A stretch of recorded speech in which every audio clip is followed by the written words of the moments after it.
Wake up, Raleigh. I'm Matt Peiken, and this is your local newscast for Tuesday, December 16th. Wake County Public Schools could soon reduce the number of campuses under enrollment caps as district leaders respond to declining student numbers. Administrators will recommend removing caps from 5 schools and adding a new one at Zebulon Elementary, which is operating at nearly 119% capacity. If approved, the number of capped schools for the 2026-27 school year would drop from 22 to 18. Raleigh schools that will remain capped include Abbott's Creek, Beaver Dam, Riverbend, and Rogers Lane Elementary Schools. The district is nearly 2,000 students below projections, reflecting a statewide trend. Changes would take effect July 1st. You could read more about this in the News and Observer.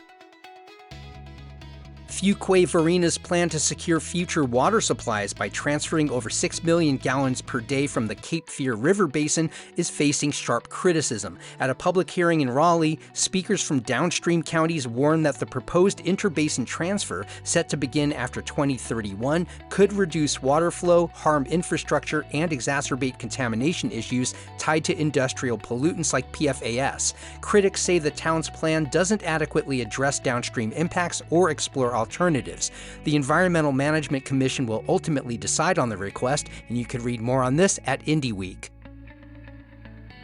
Raleigh-Cary is among the top metros drawing high-earning millennials, according to a new report from Trust and Will. The area ranked second nationwide based on factors like GDP growth, employment gains for ages 25 to 44, startup activity, and housing permits. Raleigh's 5-year GDP grew 46%, and 8.5% of tax filers were classified as high income.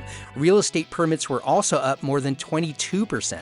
The study suggests the region's appeal lies in its balanced economy and active development pipeline. Austin, Texas took the top spot, while Charlotte also made the top 10. Read more on this in the Triangle Business Journal.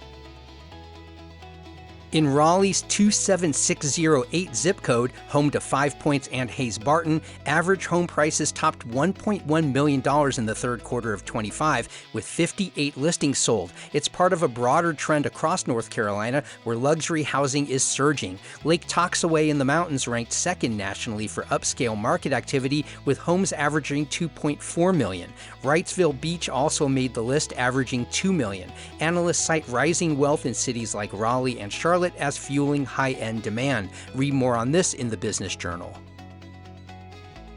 And Raleigh's rapid growth is threatening its nickname as the City of Oaks, with Wake County losing over 11,000 acres of tree canopy between 2010 and 2020. In response, the nonprofit Trees for the Triangle is aiming to plant 50,000 trees by 2050. Operating on a pay-what-you-can model, the group recently partnered with Wake County Public Schools to add shade to school grounds. Executive Director David Klemp says the goal is tree equity, ensuring underserved neighborhoods also benefit. The group is now urging city leaders to boost tree planting in the next budget. Read more about this at Axios Raleigh.